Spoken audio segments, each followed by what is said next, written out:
Hi, this is Pam from Follow Your Brush. I appreciate all of you who have been following my brush as I play. I don't know if y'all are sketchbook users. I discovered that I never really was. I was always using my paper in my studio. I do have a lot of Etch-a sketchbooks, but I never carried them with me. But I went to have an emissions done on my car, and while I was there, I was like there about 30 minutes. I was like, oh my goodness, I'm having a panic attack because I don't have anything to draw on while I wait. So I've gotten some sketchbooks. But because I like to paint, I was most happy to find that Arches now has a spiral. They're calling it travel journal, cold pressed, 114 pounds, 6 by 10. So it can easily slip into my bag and I can take it with me and do sketches and then come back later. I'm thinking about Christmas. So today I sketched this little gingerbread guy, and I used my new Derwent Graphitone light wash. It's a water soluble pencil. So I sketched it with this, but it will disappear with the water and the paint, and I'm hoping it's not going to mess it up. We'll find out, won't we? And I'm going to use my, if I can find it, my trusty Levinson. What did I do with my small brush? Maybe I took it in the other room last night. I usually don't do that because I can't trust my cats. But I'll try my big one because it also has a beautiful point. This is my large Levinson. You can hang it up to dry. But I am going to go in with this and decorate my little gingerbread guy. I'm thinking he might be cute for like a Christmas card or something of that nature.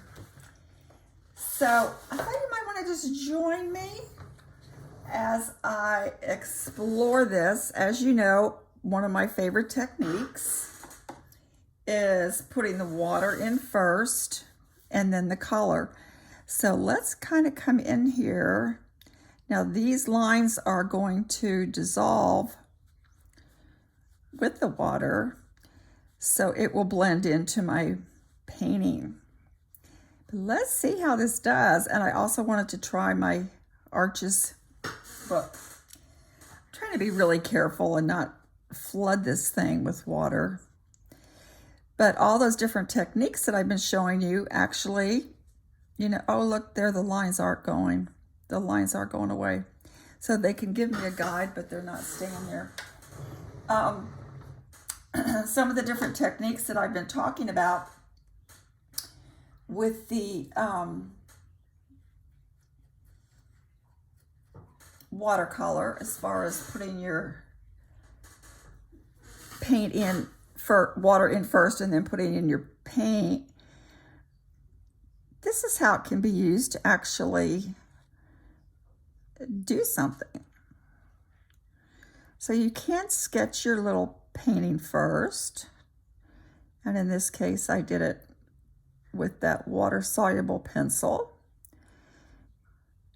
and then come in with your color and drop in your color, and because the pigment will only go where the water goes, it will just stay right there in that area. Let's get his hat a little bit redder.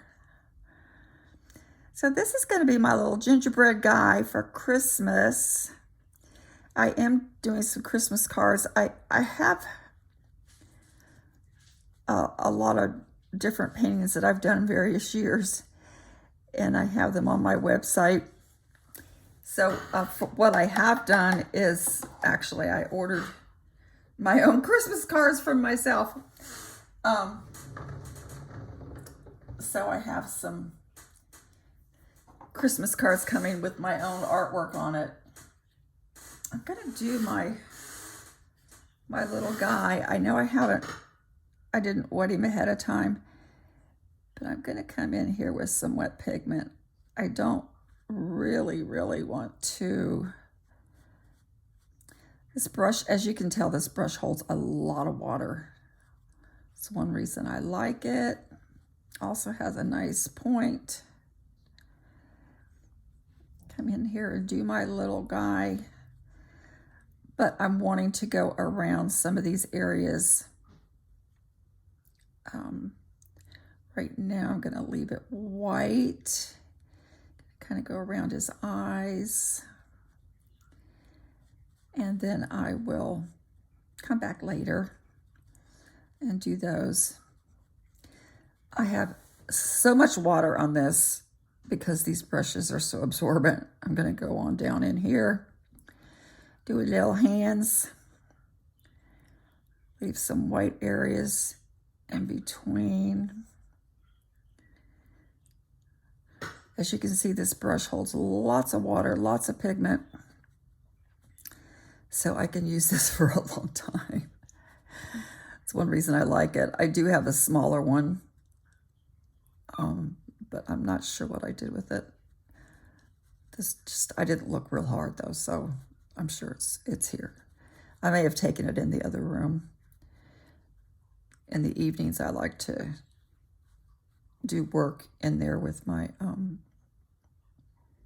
well, I'm in my recliner watching Wheel of Fortune and Jeopardy. But I generally keep these brushes put up away from my kitty cats, because these are my good ones.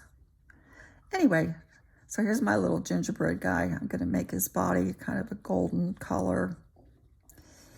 And then when that dries, I'll come back in and do his. See, I still have so much paint and water on this brush because it holds it for a very long time.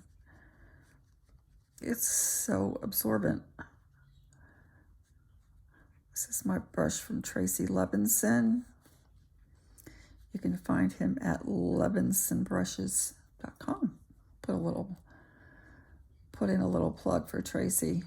They're all handmade. And I personally love the bamboo handles because of the different difficulties I've had with my hands and surgeries and et cetera, et cetera. You don't want to hear about that, but anyway, I'm making a nice little golden brown gingerbread man. And I think he's gonna be cute.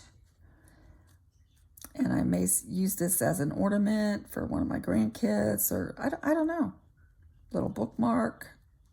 I'm not sure what he's gonna be, but he sure is cute. And my water-soluble pencil's working well.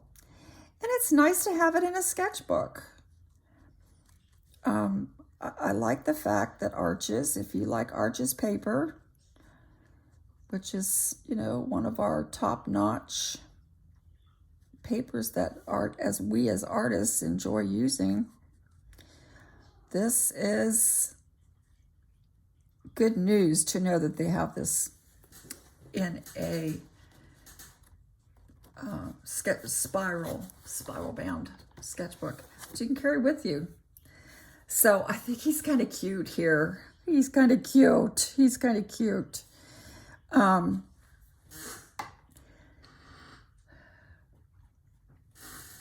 cute. I just drew him freehand. I mean, how hard can that be, right? Just a little freehand gingerbread man.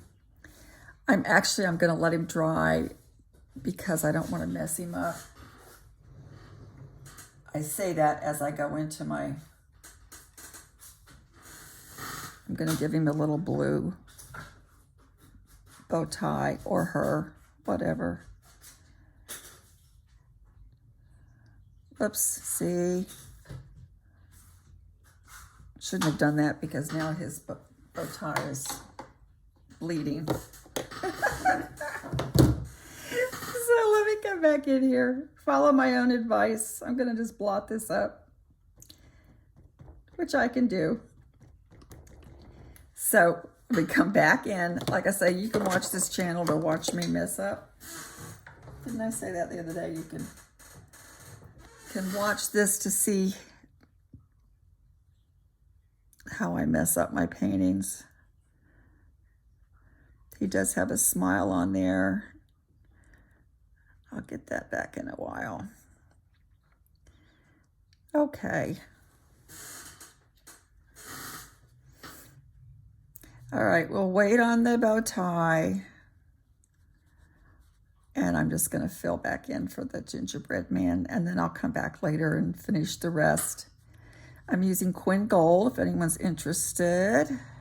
One of my favorite colors from Daniel Smith. And it always does. You can see already how it's drying a lighter yellow. And I do want my little Gingerbread Man to be a little toasty when he comes out of that oven. So I am coming back in with some more to get him a little browner. So now I'm coming in with more pigment than water. So anyway, nothing earth-shattering going on here, or tremendously instructive, except it's just an idea for you for Christmas. And you know, if you don't feel comfortable drawing something freehand, trace it. I mean, there's nothing wrong with that. It's one of the things we talk about in our group is there's no such thing as cheating in art. You do what you need to do at the time to learn what you need to learn. And if it's tracing or using a pencil, that's not cheating. You're not cheating. You're learning. That's what I'm doing. I am learning as I go. And I have watched tutorials where they say don't use pencil. Don't use pencil lines, or you don't want to see the pencil lines. That's one reason I got that pencil that will dissolve with the water. But do what you're comfortable with, and as you're learning, that's all part of the beauty of being your own favorite artist. Now, that is not an original quote from me.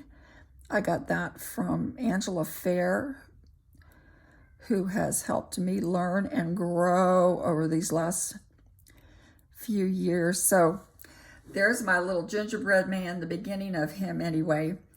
And I think I'll use him maybe as an ornament or something and cut him out.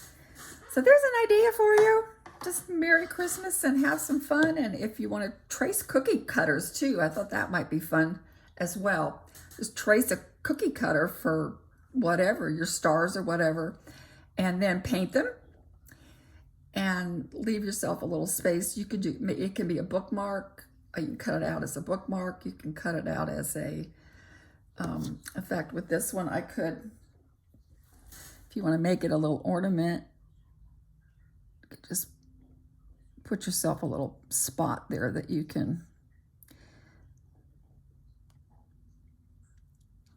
put a little place where you can cut it and put a hole with a hole punch. You can hang him up on your tree. You can make him a bookmark. You can use him as a little Christmas card, whatever you wish. Just a couple of ideas for those of us that are beginning and want to do something fun, but it doesn't need to be complicated.